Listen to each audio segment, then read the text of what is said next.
주 사랑이 파도보다 더 강해요. 세월이 가고 꽃이 지더라도 주 사랑 영원해. 주님 사랑 진실해요.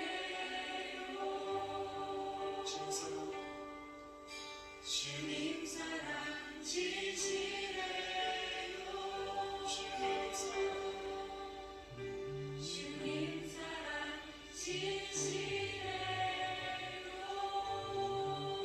이 시간 좀 우리가 하나님 앞에 감사의 기도를 드렸으면 좋겠습니다. 지금까지 나를 인도하신 주님, 내가 설 수 있었던 것 모두 다 주님의 은혜였습니다. 나의 힘도 아니었고 나의 열심도 아니었고 내가 주님 앞에 받은 것이 많은 것도 아니었습니다. 하나님, 내가 주님의 은혜로 지금까지 왔습니다. 나를 나되게 하신 주님, 주님의 사랑과 은혜에 감사한다고 시간 하나님 앞에 감사의 기도를 드렸으면 좋겠습니다.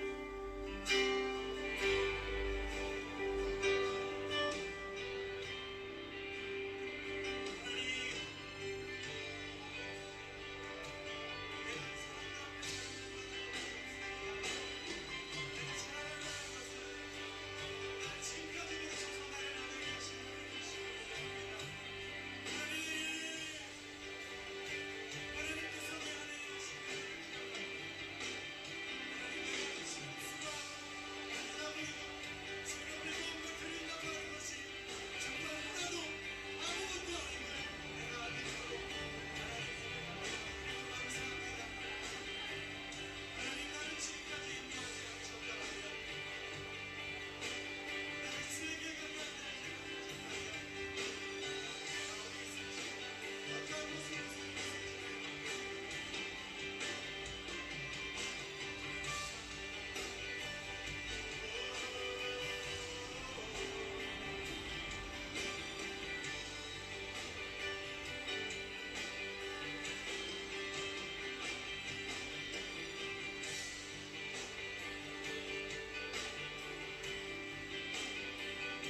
간절히 주께 예배하네 주대로 이곳에 서 있네 주인께 엎드려 절하네 그 어느 것도 난 필요 없네 주님만 경배해 주님으로 이곳에 서 있네 주인께 엎드려 절하네 그 어느 것도 난 필요 없네 주님만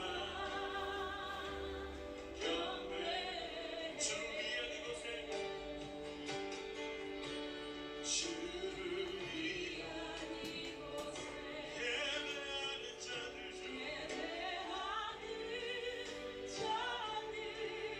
주께 그가 참음이 없어 주님께서 슬퍼하시네 주님이 찾으시는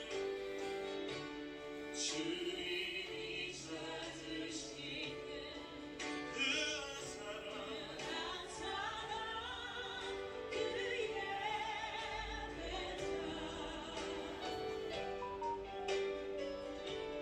내가 그 사람 되기 간절히 주께 예배하네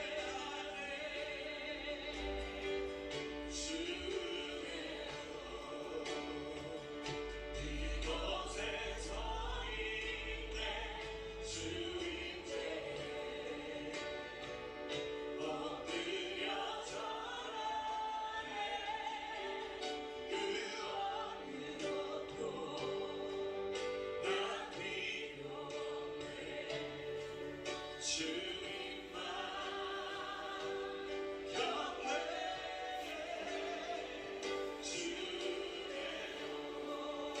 이곳에 서 있네 주인께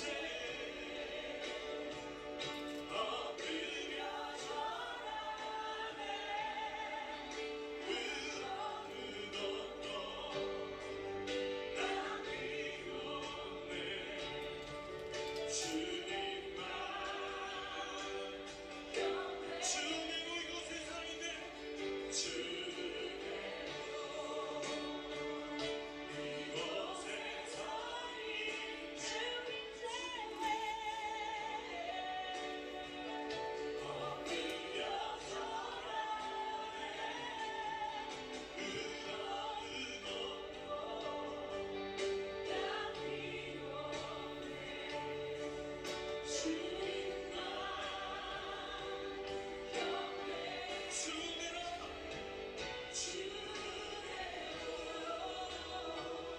이곳에 서 있네 주인께 엎드려 절하네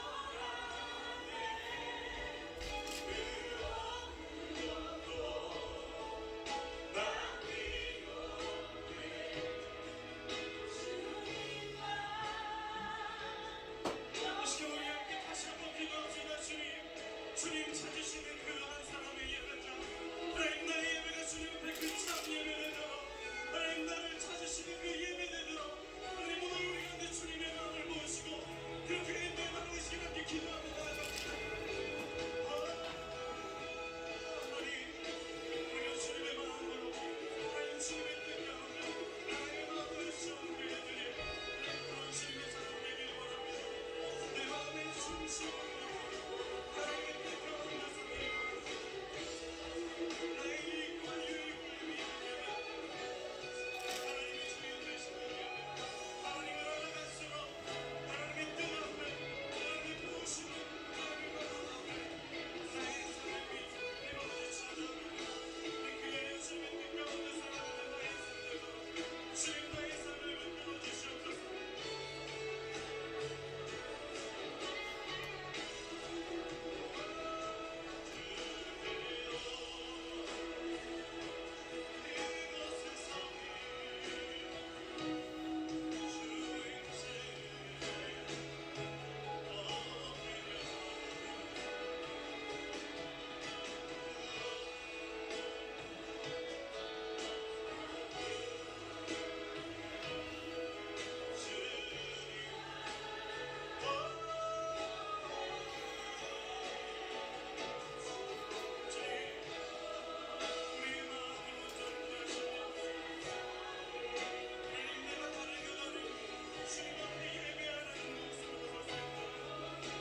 주님만 예배합니다.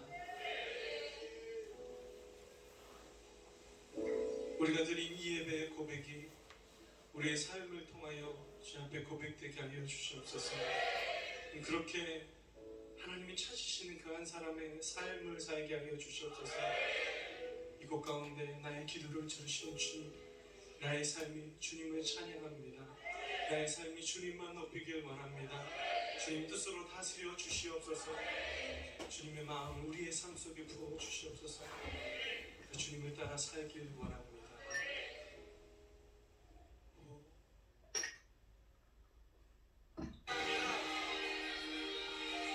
우리 아버지 되신 주님, 우리를 붙드시고 우리를 아름답게 사용하시며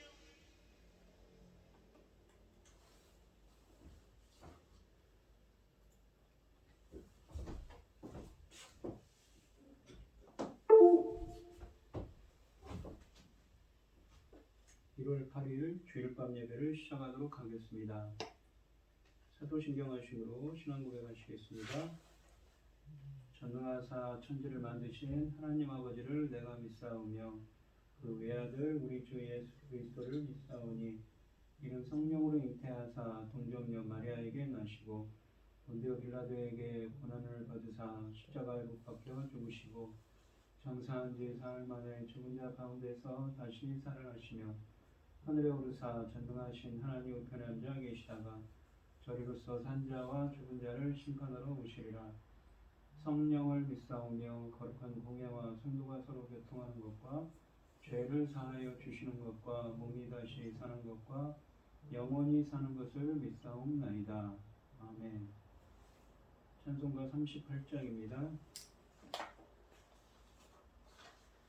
찬송가 38장 하시고 고현희 집사님 기도해 주시겠습니다.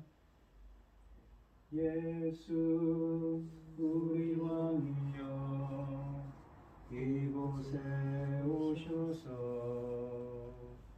우리가 함께 드리는 영광을 받아 주소서. 우리는 주님의 백성, 주님은 우리 왕이라. 왕이신 예수님 오셔서 좌정하사 다스리소서. 예수 우리 주시여 이곳에 오셔서 우리가 주께 드리는 찬양을 받아 주소서. 우리는 주님의 종들, 주님은 우리 주시라. 주 대신 예수님 오셔서 이 찬양을 받아 주소서. 아멘.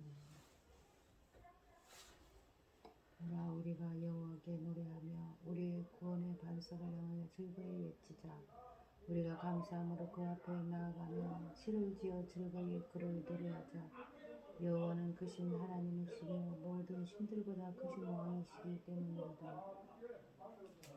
여호와의 말씀은 귀한 말씀인데 발에 빛이요 목마른 사막길에서 샘물 같도다. 굶주린 나의 영혼을 만나로 먹이고 내 갈 길 밝게 비추니 그 말씀 귀하다. 하늘의 깊은 지혜를 깨닫게 하시고 주 말씀 받게 하도록 늘 도와주소서. 천지 만물을 창조하신 전능하신 하나님 아버지, 어리석고 보잘것없는 저희를 아버지 자녀 삼으시고 아버지의 사랑 가운데 살게 하심을 감사드립니다. 사랑하는 내 아버지 거룩하신 하나님, 나라 안팎으로 온통 어지럽고 복잡한 가운데에서도 아버지 하나님, 저희를 이 시간 하나님께 예배드릴 수 있도록 인도하시니 감사드립니다. 전능하신 하나님 아버지, 아버지께서는 저희 나라를 얼마나 귀히 여기시고 사랑하시기에 제사장 나라까지 삼으셨는지, 그럼에도 불구하고 우리는 아버지 하나님 앞에 아버지 기뻐하신 길만 가지 못하고 곁길로 가고 아버지 하나님의 그 기뻐하시는 뜻을 다 아버지 깨닫지 못하고 향하여 가지 못하였으니 저희가 못하였으니 아버지 용서하여 주시옵시고 아버지 우리 대한민국 기억하여 주시옵소서. 아멘. 아버지 하나님 남북은 물론이고 온 세계가 정치에 휘말리고 이 전쟁 그 도구를 만들고 팔고 하는 그런 일로 아버지 하나님 뉴스가 많이 있는데 아버지 하나님 행여라도 이런 일로 인하여 저희 나라가 전쟁의 화약고가 되는 게 아닌가 마음으로 늘 근심하고 있습니다. 전능하신 아버지 하나님 사랑하시는 아버지 하나님 어리석고 보잘것없어도 저희를 사랑하시고 이 나라를 제사장 나라까지 삼아주셨으니 아버지 하나님 우리가 아버지 어리석고 보잘것없는 것을 불쌍히 여기시고 아버지 하나님께서 다시 회복시켜 주셔서 하나님 기뻐하신 자가 아버지 나라를 아버지 하나님 잘 이끌어갈 수 있도록 도와주시옵고 아버지 하나님 저희는 아버지 하나님 힘도 없고 어리석고 보잘것없고 아버지 하나님 기뻐하신 길에 강하고 담대하게 가지 못하고 있사오니 아버지 하나님 불쌍히 여기시고 긍휼을 베푸셔서 아버지 기뻐하신 길로 갈 수 있도록 늘 인도하여 주셨기를 원합니다. 아멘. 이 모든 말씀 억만죄악 가운데서 우리를 구원하여 주신 예수 그리스도의 이름으로 기도드리옵나이다. 아멘. 오늘 함께 하실 하나님의 말씀은 고린도전서 11장 2절로 16절 말씀입니다. 고린도전서 11장 2절로 16절입니다. 교독을 하겠습니다. 제가 먼저 읽겠습니다. 너희가 모든 일에 나를 기억하고 또 내가 너희에게 전하여 준 대로 그 전통을 너희가 지킴으로 너희를 칭찬하노라. 그러나 나는 너희가 알기를 원하는 각 남자의 머리는 그리스도요 여자의 머리는 남자요 그리스도 머리는 하나님이신다. 무릇 남자로서 머리에 무엇을 쓰고 기도나 예언을 하는 자는 그 머리를 욕되게 하는 것이요 무릇 여자로서 머리에 쓴 것을 벗기고 기도나 예언을 하는 자는 그 머리를 욕되게 하는 것이니 이는 머리를 민 것과 다름이 없습니다. 만일 여자가 머리를 가리지 않거든 깎을 것이요 만일 깎거나 미는 것이 여자에게 부끄러움이 되거든 가릴지니라. 남자는 하나님의 형상과 영광이니 머리를 마땅히 가리지 않거니와 여자는 남자의 영광이라. 남자가 여자에게서 난 것이 아니요 여자가 남자에게서 났으며 또 남자가 여자를 위하여 지음을 받지 아니하고 여자가 남자를 위하여 지음을 받은 것이니 그러므로 여자는 천사들로 말미암아 권세 아래에 있는 표를 그 머리 위에 둘지니라. 그러나 주 안에는 남자 없이 여자만 있지 않고 여자 없이 남자만 있지 아니하니라. 이는 여자가 남자에게서 난 것 같이 남자도 여자로 말미암아 났음이라. 그리고 모든 것은 하나님에게서 났느니라. 너희는 스스로 판단하라. 여자가 머리를 가리지 않고 하나님께 기도하는 것이 마땅하냐. 만일 남자에게 긴 머리가 있으면 자기에게 부끄러움이 되는 것을 본성이 너희에게 가르치지 아니하느냐. 만일 여자가 긴 머리가 있으면 자기에게 영광이 되면 긴 머리는 가리는 것을 대신하여 주셨기 때문입니다. 논쟁하려는 생각을 가진 자가 있을지라도 너희에게나 하나님의 모든 교회에는 이런 관례가 없느니라. 아멘. 찬송가 493장입니다. 하늘 가는 밝은 길이 내 앞에 있으니 슬픈 길을 많이 보고 늘 고생하여도 하늘 영광 밝음이 어두운 그늘 헤치니 예수 공로 의지하여 항상 빛을 보도다.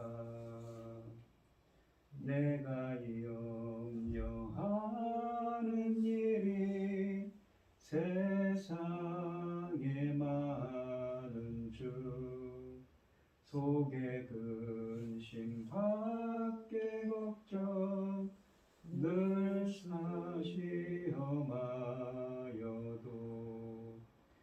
예수 보배로운 피 모든 것을 이기니 예수 공로 의지하여 항상 이기리로다.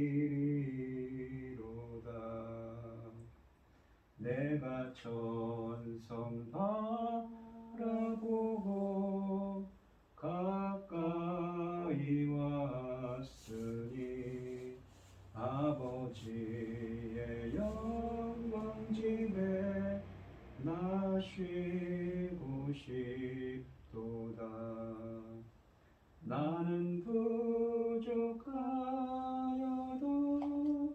영접하실 터이니 영광 나라 계신 임금 우리 구주 예수라. 아멘. 오늘 본문 말씀의 제목은 예배 질서에 대하여입니다. 본문에서 바울은 예배 때 여자들의 복장 문제에 대해서 말씀하십니다. 바울은 고린도 교회 여자 성도들이 공예배에서 기도나 예언을 할 때 머리에 너울을 쓰고 해야 한다는 것을 여러 가지 이 논거를 대면서 주지시키고 있습니다. 1절 말씀을 보시면 너희가 모든 일에 나를 기억하고 또 내가 너희에게 전하여 준 대로 그 전통을 너희가 지킴으로 너희를 칭찬하노라. 그러니까 내가 너희에게 전하여 준 대로, 그러니까 전에 지금 바울은 로마에서 가택 연금 상태에 있지만 전에 고린도 교회 성도들에게 전해준 그러한 전통대로 행하고 있어서 칭찬을 하고 있습니다. 바울은 현명한 선생으로서 독자들의 잘못을 교정하는 가르침을 그들을 칭찬하는 말로 시작합니다. 고린도의 성도들이 자신의 가르침의 전통을 잘 지키고 있다는 것을 칭찬하고 있습니다. 그러나 우리는 이 편지의 이전 부분들에서 그리고 이후 부분들에서 그들 교회의 개척자인 사도 바울의 가르침의 전통에서 많이 벗어나 잘못된 길로 들어갔고 그리하여 바울이 그들을 옳은 길로 되돌리려 노력하고 있다는 것을 살펴보았습니다. 지금 다루려고 하는 예배 시 여성의 복장 문제도 사실은 일부 성도들이 바울의 전통에서 벗어났기에 발생한 것이고 그리하여 바울이 그것을 교정하게 된 것입니다. 그러므로 이 칭찬은 사실 고린도의 성도들로 하여금 자신의 전통을 잘 지켜야 된다는 주문인 것이지요. 3절 말씀을 보시면 그러나 나는 너희가 알기를 원하노니 각 남자의 머리는 그리스도요 여자의 머리는 남자요 그리스도의 머리는 하나님이니라 라고 되어 있습니다. 바울은 2절에서 고린도 교인들이 자신에게 받은 가르침을 충실히 따르는 것을 칭찬했습니다. 그러나 그들은 예배 때 남자와 여자의 위상과 관련된 문제에 직면했습니다. 이 분야에 대해서만큼은 바울이 전해준 전통을 제대로 지키지 못했던 것이지요. 여기에는 구체적인 사항들이 언급되어 있지 않습니다. 아마도 바울이 고린도 교인들에게 받은 서신에 자세하게 언급되었을 것입니다. 바울은 구체적인 질문들에 대해 대답해 왔습니다. 그 가운데 하나가 예배 시 두건을 쓰는 것과 관련된 질문이었습니다. 바울은 그들이 여러 관계들에 대한 중요한 사실들을 알기를 원했습니다. 그런 관계들은 하나님이 제정하셨습니다. 각 남자의 머리는 그리스도요, 여자의 머리는 남자요, 그리스도의 머리는 하나님이시라고 합니다. 여기에 보시면 머리라고 되어 있는 이 단어의 이 헬라어 번역은 케팔레라는 말인데 이 말은 이 세 가지 의미가 있습니다. 첫째는 한 공동체의 우두머리 또는 지도자를 의미합니다. 두 번째는 기원, 원천을 의미합니다. 세 번째는 신부인 교회의 남편이자 상징적으로 머리이신 예수 그리스도를 의미하기도 합니다. 전통적으로 이 케팔레, 머리는 엑수시아, 권위와 동일한 의미로 사용되는 것으로 해석해 왔습니다. 따라서 이 우두머리, 즉 가장 높은 자리에 있는 사람을 의미할 때 이 단어를 보통 사용하고 있지요. 그러나 이 본문에서는 이 머리는 기원, 원천의 뜻으로 보아야 합니다. 이럴 경우 관계적인 의미를 내포합니다. 이것은 여성이 존재하는 원천이 남성이었다는 점, 남성이었다고 하는 이 창세기 2장 22절로 23절과 고린도전서 11장 7절로 9절에 잘 나타나 있습니다. 그렇다면 그리스도는 어떻게 각 남자의 머리가 되시는가요? 그리스도를 기원, 원천으로 보는 데는 두 가지 이유가 있습니다. 첫째는 그리스도께서 창조 때 존재하고 계시기 때문에 각 남자의 창조주이십니다. 두 번째는 그리스도는 새로운 창조 때 모든 성도들의 생명의 원천이 되시기 때문입니다. 바울은 고린도후서 5장 17절 말씀에서 그런즉 누구든지 그리스도 안에 있으면 새로운 피조물이라 이전 것은 지나갔으니 보라 새 것이 되었도다라고 말씀하십니다. 이 말씀을 놓고 볼 때 바울이 그리스도 안에서 이루어지는 성도들의 영적인 관계를 말하고 있는 것이 확실합니다. 또 그리스도의 머리는 하나님이시라라는 표현을 통해 바울은 그리스도께서 하나님보다 열등하시다거나 어떤 면에서 다소 부족하다는 점을 가르치려고 한 것은 아닙니다. 게다가 영원한 존재라는 관점에서 볼 때 그리스도께서 하나님의 자손이라고 생각한 것은 더더욱 아니었습니다. 어디까지나 바울은 그리스도의 성육신을 가리켜 말하고 있는 것입니다. 그리스도께서 지상에 이 강림하신 것을 통하여 성도들은 죄사함을 받고 하나님과 연합할 뿐만 아니라 서로 연합하게 됩니다. 이런 신학적인 기반을 바탕으로 바울은 두 건의 문제를 논할 것입니다. 이 아버지 그리고 아버지 하나님과 아들인 예수 그리스도의 관계는 그러니까 여자의 머리는 남자고 남자의 머리는 그리스도이며 그리스도의 머리는 하나님이라고 그랬습니다. 남편과 아내의 관계는 권위와 순종과 관련해 하나님 아버지와 아들의 관계를 반영해야 합니다. 아들 그리스도는 아버지 하나님과 본질과 가치 면에서 동등하면서도 아버지에게 순종합니다. 아들이 아버지에게 순종한다고 해서 열등한 것이 아닙니다. 이와 비슷하게 남편에게 순종하는 아내는 본질과 가치 면에서 남편과 동등합니다. 아내가 남편에게 순종한다고 해서 이 열등한 것이 아니라는 것입니다.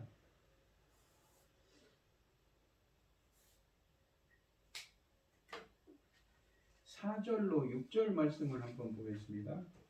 무릇 남자로서 머리에 무엇을 쓰고 기도나 예언을 하는 자는 그 머리를 욕되게 하는 것이요 무릇 여자로서 머리에 쓴 것을 벗고 기도나 예언을 하는 자는 그 머리를 욕되게 하는 것이니 이는 머리를 민 것과 다름이 없음이라 라고 말씀하십니다. 6절에 보시면 만일 여자가 머리를 가리지 않거든 깎을 것이요 만일 깎거나 미는 것이 여자에게 부끄러움이 되거든 가릴지니라 라고 말씀하십니다. 4절과 5절에서 바울의 주된 관심은 예배 때의 불경건함에 맞춰져 있습니다. 여기에 언급된 기도나 예언은 공적인 예배의 생황을 반영합니다.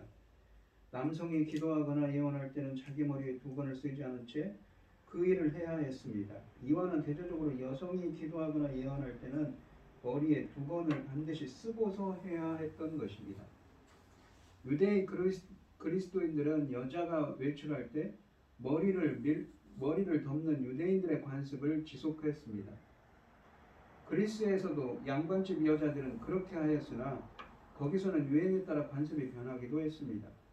일부 유대 그리스도인들을 포함한 고린도 교회에서도 초기에는 여자들이 머리에 너울을 쓰고 예배에 참석했을 것입니다.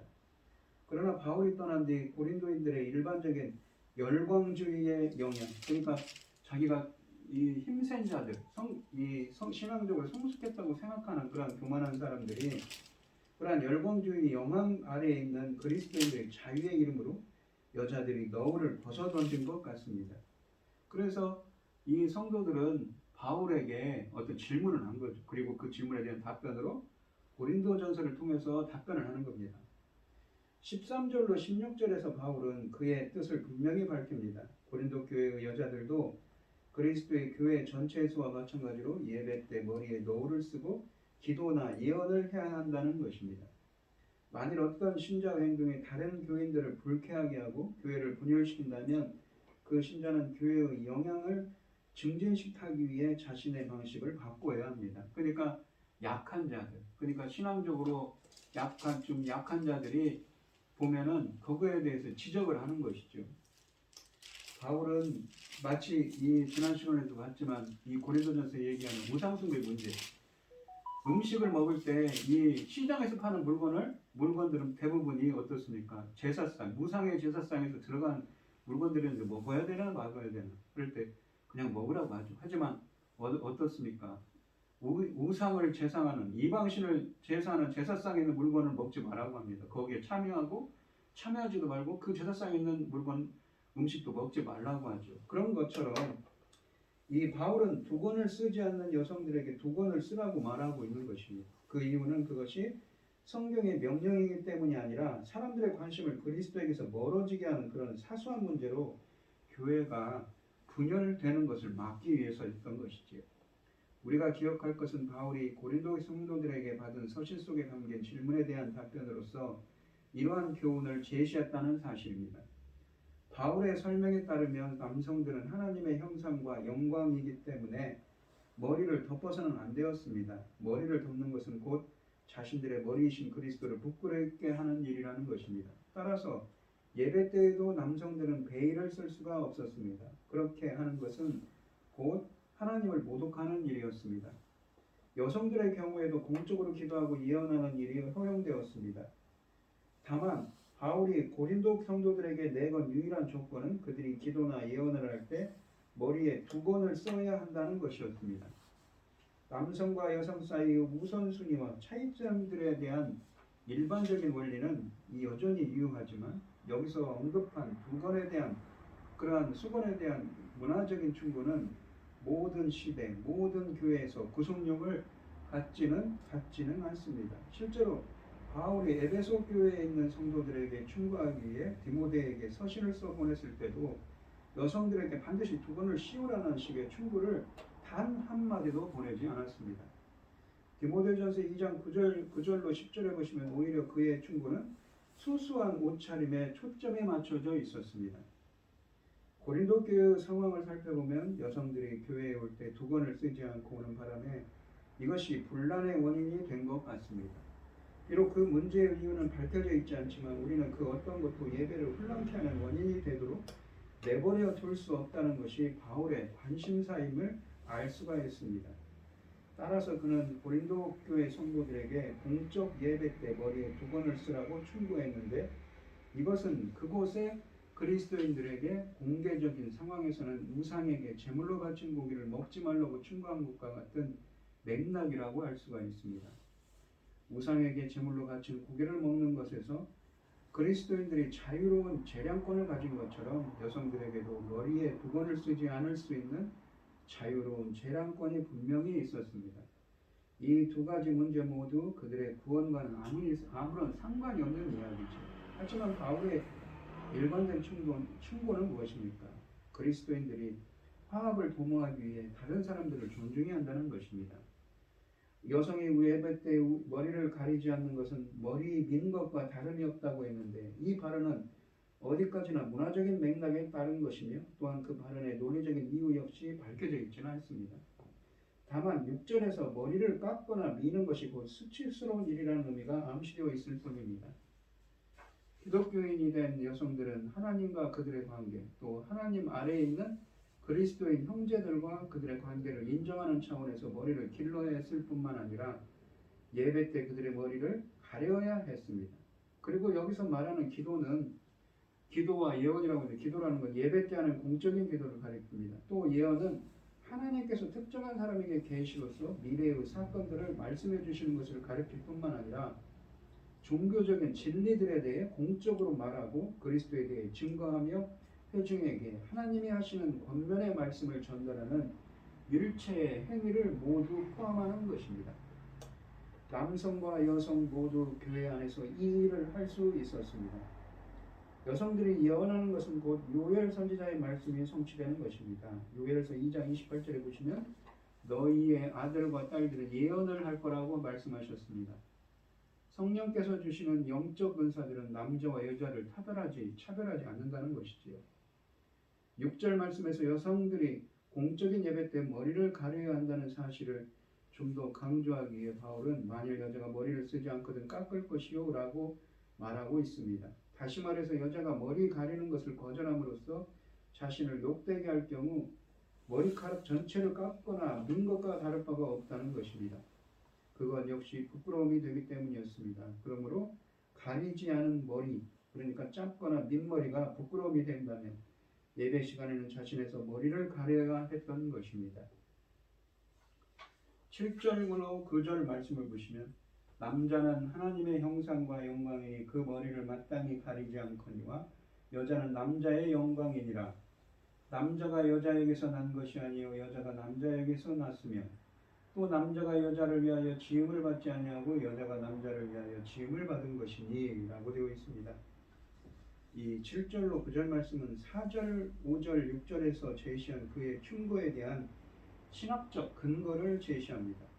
우리가 창세기 1장 27절에 근거하여 바울은 남자를 하나님의 형상과 영광이라고 부르고 남자가 머리를 가리는 것은 하나님의 형상과 영광을 가리는 일이라 하여 금하는 것입니다. 그러나 그는 창세기 2장 22절로 23절에 근거하여 여자는 남자에게 남자의 돕는 배필로 지음받은 자이므로 남자의 영광이라고 부르고 여자가 자신의 머리를 너울로 가려야 한다고 말합니다.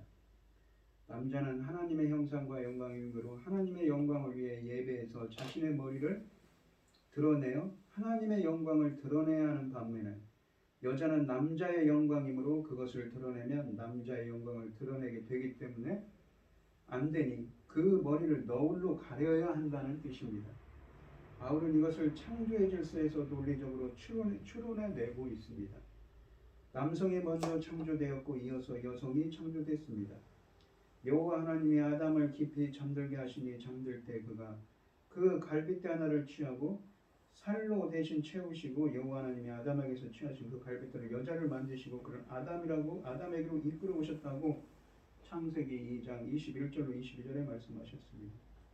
또한 창세기는 남자가 여자를 위해 창조된 것이 아니라 여자가 남자를 위해 지음을 받았다고 설명합니다. 여호와 하나님이 가라사대 사람의 독처하는 것이 좋지 아니 내가 그를 위하여 돕는 배필을 지을 거라고 창세기 2장 18절로 말씀하시죠. 이런 신학적인 이 근거를 통해서 하는 말씀이라는 것이지요. 10절 말씀을 보시면 그러므로 여자는 천사들로 말미암아 권세 아래에 있는 표를 그 머리 위에 둘지니라. 천사들을 통하여 그 권세 아래에 있는 표를 머리 위에 둘 거라고 합니다. 그러니까 권세 아래에 있는 표라는 것은 표를 그 권세 아래에 있는 표를 그 머리 위에 둘지라고 되어 있습니다. 이 구절의 의미는 머리를 가리는 것은 여성이 교회 안에서 그런 식으로 역할을 감당하도록 하나님께 권위를 부여받았음을 상징하고 있습니다. 그러니까 그러한 머리에다가 머리를 가리는 너울을 하고 두건을 하는 것이 하나님의 천사들에게 주신 하나님께서 주신 권세 안에 있도록 하신 하나님께서 하신 일이라는 것입니다. 머리를 가리는 규정이 고린도 교회에서 생겨난 것이지만 그 규정의 핵심은 그리스도인 여성들도 그리스도와 연합하여 있기 때문에 남성과 동등한 지위를 갖는 것입니다. 이 점을 이해하는 것이 무엇보다 중요합니다. 그들은 그리스도 안에서 자유로웠을 뿐만 아니라 하나님 앞에서 동등하였으며 예배 때 기도하고 예언할 수 있었습니다. 헬라와 유대 문화권에서는 하나같이 여성을 남성보다 열등한 존재로 보았지만 이제 더는 그런 위상으로 볼 수 없게 된 것입니다. 머리를 가리는 것은 복종의 표시가 아니라 여성들이 기꺼이 하나님의 권세 아래 거하겠다는 그들의 자원하는 마음의 표시입니다. 이것은 남성들도 마찬가지지요. 그들도 하나님의 권세 아래에 있었습니다. 여성들이 이러한 권세의 표시를 머리에 쓰는 또 다른 이유는 천사들 때문이라고 본문에 나와 있습니다. 여성들이 하나님을 예배할 때 두 번을 쓰는 것이 마땅한 것은 천사들이 예배 때 그들 가운데 임재해 있었기 때문입니다. 히브리서 1장 14절에 따르면 천사들은 성도들을 살피며 돌보고 있다고 말씀하시지요. 그 천사들이 예배 때 하나님의 백성들을 감찰하기 때문에 그 백성들은 예배 때 하나님의 명령을 준수하는 일에 민감해야 하는 것입니다. 이 천사들은 하나님을 섬기는 존재로 살아가고 있습니다. 이 마찬가지로 하나님의 백성은 그분의 은혜로 말미암아 구원받은 존재이기 때문에 그분의 명령에 복종하며 살아야 하는 것입니다. 11절로 12절 말씀을 보시면 그러나 주 안에는 남자 없이 여자만 있지 않고 이게 반론이 시작돼요. 하지만 그러나 주 안에는 남자 없이 여자만 있지 않고 여자 없이 남자만 있지 아니하는 이는 여자가 남자에게서 난 것 같이 남자도 여자로 말미암아 났습니다. 그리고 모든 것은 하나님에게서 났느니라라고 합니다. 그러니까 다시 한번 반론이 시작됩니다. 바울은 여성들에게도 기도하고 예언하는 역할이 있음을 인정했으며 또 그렇게 할 수 있는 권한도 인정했습니다. 그러나 바울은 모든 백성이 서로 관계를 맺고 있을 뿐만 아니라 하나님과 관계를 맺고 있다는 사실을 고린도 교인들에게 상기시키고 있습니다. 분명히 하나님은 남자와 여자를 상호 의존적인 관계로 창조하셨습니다. 남자 없이 여자만 있지 않고 여자 없이 남자만 있지 아니하다라는 말씀에서 우리는 알 수 있지요. 비록 아담이 하와보다 먼저 지음을 받았고 또 하와가 아담에게서 나왔다고는 하지만 그 이후로 지금까지 모든 남자도 여자로 말미암아 나음을 입었습니다. 완전히 독립된 존재는 단 한 사람도 없지요. 게다가 바울은 주 안에서라는 말을 덧붙입니다. 이 말은 예수 그리스도의 주권의 영역을 가리키는 말로서 주님과 연합했다는 것이죠. 그 안에 이루어진 새 창조의 질서, 즉 남녀의 차별이 해소된 질서, 이 남녀와 이 갈등과 이 뭡니까? 남녀와 간의 차별이 이 해소되었고 그러한 것을 천명하기 위해서 덧붙여진 말인 것입니다. 예수 그리스도의 주권의 영역에서는 여자가 일방적으로 남자에게 종속되는 것이 아니라 남녀 둘 다 하나님께로부터 기원함으로 하나님께 속하고 예수 그리스도의 주권에 종속된 자들이라는 것입니다. 평등하다는 것이죠. 이로써 바울은 이제까지 여자가 머리에 너울을 써야 함을 위해 전개한 그의 논증을 여자의 머리에 대한 일방적인 종속으로 오해하는 것을 막고자 하는 것입니다.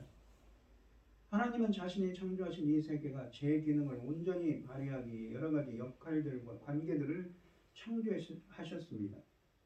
비록 교회 안에 위계 질서, 즉 권위의 서열이 반드시 존재해야 하지만 우위의 서열이 누가 위에 있고 누가 밑에 있다는 그러한 서열이 존재해서는 안 됩니다.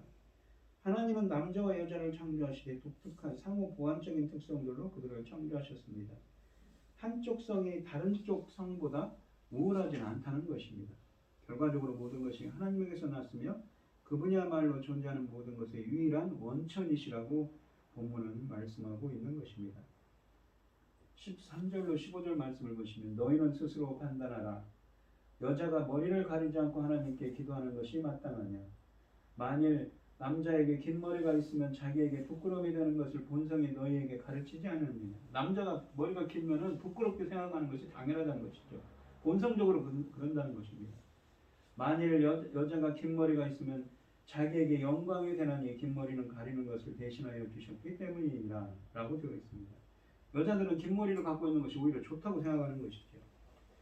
바울은 고린도 교인들에게 스스로 판단하라고 촉구하면서 주의를 하라고 합니다. 이 구절에 나타난 바울의 핵심은 남성과 여성이 다릅니다. 각기 다르게 창조되었다는 것입니다. 바울이 본성을 언급하고 있는데 이것은 관습과 예절과 및 문화를 운용하는 방식을 가리키는 말입니다. 남자는 남자처럼 살고 여자는 남자로 보여야 합니다. 마찬가지로 여자는 여자처럼 살고 여자로 보여야 한다는 것입니다. 여성들은 머리를 가리는 것이 자연스러워 보이므로 머리카락을 길게 길러야 하고 남성과 여성의 차이점들이 흐트러져서는 안 된다는 것입니다. 남자와 여자는 하나님께 사랑과 구원을 받으며 똑같이 창조되었고 둘 다 하나님의 형상으로 창조됐습니다. 그러나 하나님이 주신 문화적인 차이점들을 흐리게 하거나 믿음을 공유하려는 능력을 파괴하는 것이 있다면 제거해야 한다는 것이죠. 그러니까 이 본성적으로는 무엇입니까? 남자들한테 뭐라고요? 남자들이 긴 머리 하는 것을 이상하게 생각한 겁니다. 그리고 여자들이 긴 머리 하는 건 당연하다고 생각하는 것이죠. 그런 것처럼 여자들이 이 무엇인가를 이 머리에 쓰는 것은 그 당시 풍습으로는 당연했다고 생각하는 것입니다. 이 하나님이 주신 문화적인 차이점들을 흐리게 하거나 믿음을 공유하는 능력을 파괴하는 것이 있다면 우리는 제거해야 하는 것이죠. 고린도 문화 속에서는 이 남자가 긴 머리를 하는 것이 부끄러운 것이었으며 반대로 여자가 짧은 머리를 하는 것도 역시 부끄러운 것이었던 것입니다. 머리를 가리는 것과 머리카락의 길이에 대해 이야기하는 과정에서 바울은 성도들이 자신들의 문화권에서 수치스럽지 않은 외모와 행동을 갖춰야 한다는 점을 말하려고 하고 있습니다. 바울은 그리스도인들에게 그들 문화의 모든 관습들을 그대로 따르라고 충고하는 것은 아닙니다.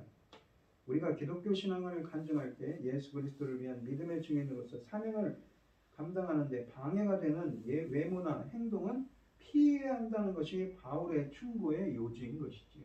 그러니까 이 믿지 않는 사람들이 봤을 때, 교회를 처음 나오거나 그런 사람들을 봤을 때 당시에 그렇게 생각한다는 것이죠. 남자들이 머리를 기르는 걸 이상하게 생각하듯이 여자들이 무언가를 쓰지 않고 예배당에 오는 걸 갖다가 이상하게 생각했다는 것입니다. 그러지 말라는 것이죠. 마치 아까도 말씀드렸듯이 이 우상숭배에 대한 그 이전에 말씀드려서 있던 말씀처럼 말입니다. 강한 자가 약한 자에게 하는 것처럼 말입니다. 그렇게 하지 말라는 것이죠.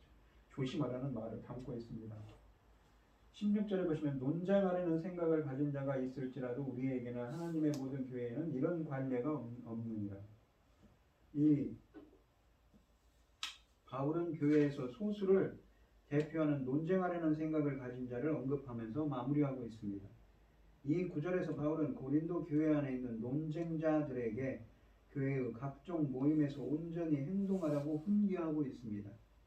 바울은 그런 질서의 규범으로 다른 교회들을 언급하면서 자신과 논평을 벌이고 싶은 사람을 향해 이 문제에서만큼은 다른 모든 교회들이 자신과 같은 입장에 서 있다는 사실을 분명하게 밝힙니다. 소수가 원하는 것은 혁신이지만 이 경우 그들이 경계를 넘는 것은 적절하지 않은 것입니다. 바울은 이 문제에서 혼자가 아닙니다. 왜냐하면 하나님의 교회가 동의하기 때문입니다. 바울에게는 교회들의 보편적인 실천이 중요했던 것입니다. 바울은 고린도 전서에서 이 점을 여러 번 언급합니다. 그는 교회의 전통에서 벗어나는 자유를 추천하지 않는 것입니다. 이와 같은 벗어남을 심각하다고 이해합니다. 교회가 행하는 그런 관례는 확실히 여자들이 가리는 것이었다는 것이죠. 오늘 본문 말씀을 보시면 바울은 여인이 머리에 수건을 써서 하는 이유를 영적인 질서에 의해 창조의 원리에 따라 설명을 하고 있습니다. 바울은 남녀 간의 차별을 배제하면서도 남자를 하나님의 형상으로 여자를 남자의 돕는 배필로 지으신 창조 질서가 교회 공동체 안에서 유지되기를 바라고 있습니다. 동등한 관계에 대해서도 무질서와 무례함이 아닌 적절하게 질서대로 공동체의 예배가 이루어지도록 권면하는 것이지요. 바울은 영적 질서와 창조 질서에 이어 상식과 문화에 호소하며 이 문제를 다룹니다. 여자가 머리에 수건을 쓰지 않고 말거나 남자가 긴 머리를 하는 것은 당시 사회와 교회의 관습이나 본성, 그러니까 남성성과 여성성과도 어울리지 않는 일이라고 말합니다. 지나치게 자유와 개성을 주장하다가 건전한 상식과 문화를 거스르고 다른 사람들에게 불편과 불쾌를 주지 않도록 주의해야 한다는 것이죠. 공적인 예배에서 기도나 예언을 할 때 질서를 지켜야 합니다.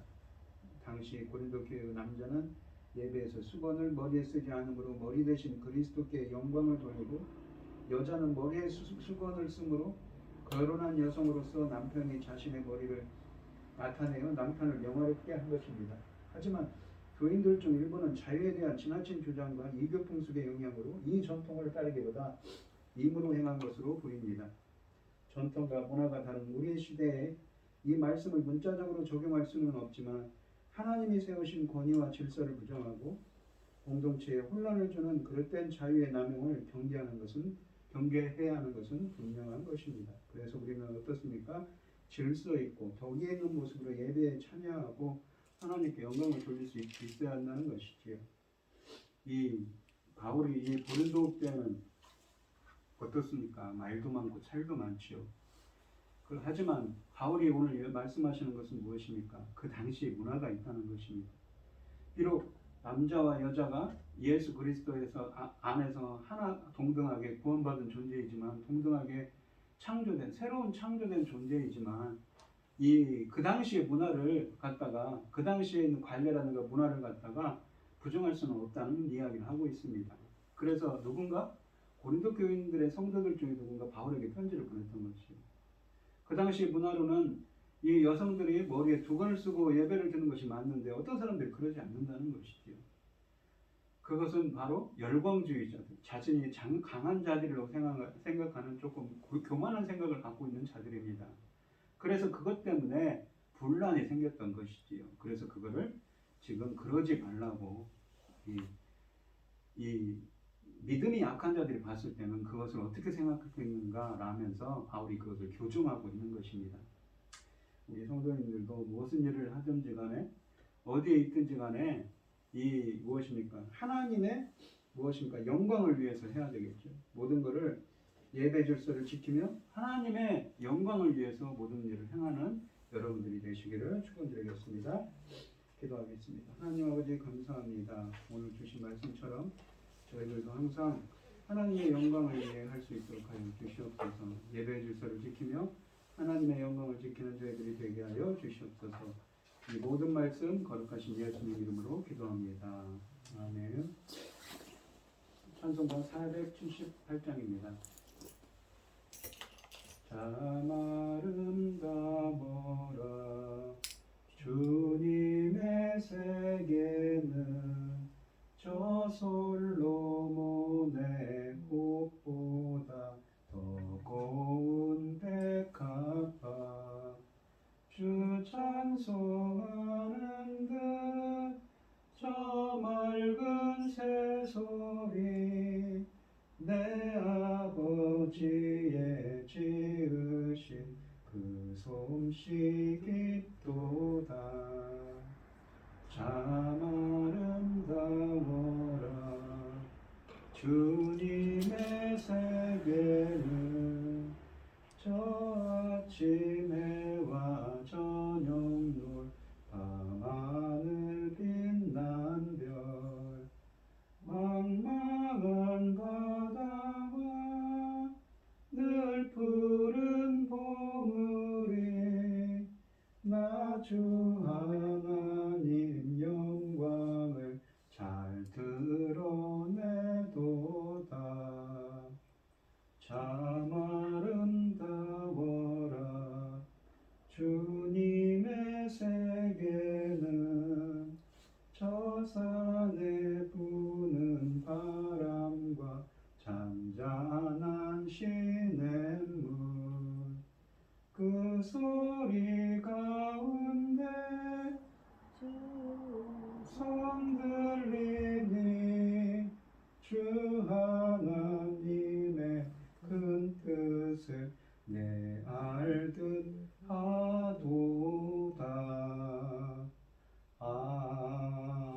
아멘. 축도하심으로 오늘 예배를 마치겠습니다. 이제는 주 예수 그리스도의 은혜와 하나님의 극진하신 사랑과 성령의 교통하심이 성도들 머리머리 위에 이제부터 영원히 함께 있을지어다. 아멘.